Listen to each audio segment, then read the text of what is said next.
Hello there, people on the internet. This is ShadowGear635 here, doing a review of a self-mock that isn't mine. This isn't unfamiliar territory, but this is new for the more recent batch of videos. This is Meskii, self-mock to a female biotuber who recently just showed up on the internet. I don't know, by request, I made her self-mock, and this was the most recent version that was made, and this is pretty much the same version that she has. There are a couple small differences, either because I didn't have the right color part, or maybe I just added one or two things, but more or less, it's the same mock. So I'm going to be reviewing her self-mock. So I'm going to start from the ground up, as I usually do. Just a point of contention. These little small Hero Factory armor bits are not supposed to be on the mock. It's supposed to be just the Skakti skulls. But considering it's kind of hard to balance her when she has no real stable heals, and this little display I have here isn't the most flat surface, just for the sake of the review, I'm going to have those bits on the heels. But yeah, those are the legs. I'm very curious actually if I do this.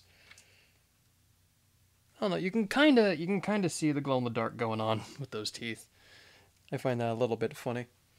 But yeah, these are the feet, which are more posable than you think, because just if they're using a Scottish skull, there's a little bit of give back and forth there. Focus!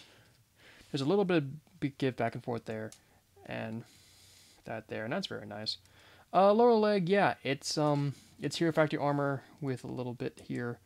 It's not mind-blowing, but it makes the mock look a little bit more clean as opposed to the original version. Keep in mind, I'm going to be posting all of her social media down below. Guys, check her out. She's a good mock. She has a couple stuff up now, but she's making more stuff as she goes. But yeah, there's this. So something, I'm not going to say that bothers me, but I feel like there should be something there, where there are these little jewel bits, and then, whoa. There we go. There's little jewel bits and these little clips. I feel like something should be there, like a spike or something, but there isn't. Could have added one there myself, but it wouldn't have been right to do something like that. So I didn't do it. Probably one of the more dense parts of the mock are the thighs. As complex as they are, you can tell what's going on here. You can tell it's a bunch of these U-shaped, horseshoe-shaped pieces. Focus, friend! It's a bunch of these pieces put together, and it's making these pretty hefty looking thighs, which, you know, female mock makes sense, but also I think gives a nice bulky look to the mock, and I think it does help it a little bit. As for the waist, man, we got some stuff going on here. In terms of it's simple. It's like, oh hey, that's not white. Leave me alone. It's the waist is fine. It's a Vaki waist. It's simple. It's not incredibly custom, but it's custom nonetheless. Having the fins on the side, I think, do help to make this mock look a little bit. I don't want to say. I want to say just it makes it look nicer. Like, I wish I could fill in that gap right there, but I can't because either I have to cut a piece or do something else to fill that in. But it bothers me a little bit, but that's just a personal preference. But hey, you know, it's a little bit of skirt armor, so you can make the leg do the crazy pose, and also the leg bends about 90 degrees, maybe a little bit more, but it's very tiny. But having these little bits help, you know, gives a nice little hip bit to the mock. Now for the waist, and for the dreaded among some mockers, using the Nuva shoulders as boobs, very common use for making female mocks, and having those two pieces as the chest. They're overlapping. Personally, I don't think it's that big of an issue. I've done it myself, but I've also made it. But on some mocks, I've gone out of my way to not make them overlap, and I feel like with some mocks, it depends what you want to do. I think for the size of this character, and if you really want to have that chest, go right ahead. I think it looks fine. Also, this little sailor ribbon I put there because I thought it'd be funny. So that's one way to distinguish my mock from her mock. It's a little stupid sailor ribbon right above the chest. But yeah, there's that. On the back, nothing too crazy going on there. There are some spots here for things that I don't know if I can talk about because they're not revealed. I don't know. But that's a thing. The arms. Arms are nothing particularly crazy, although I should talk about the shoulders. Where I did express this to her personally. These shoulder bits, while they do look cool, they're really flappy. They're really, really flappy, and that kind of bothers me. So I'm going to get into this a little bit later when I do something else with the head. But I'm going to get into why I don't like these shoulders way too much.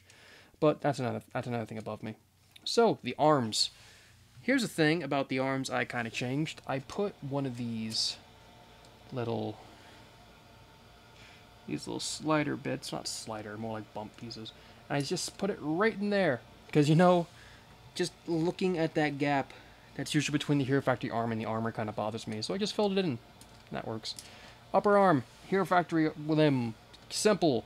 Lower arm, not a Hero Factory limb, but very similar. And then the hands, obvious.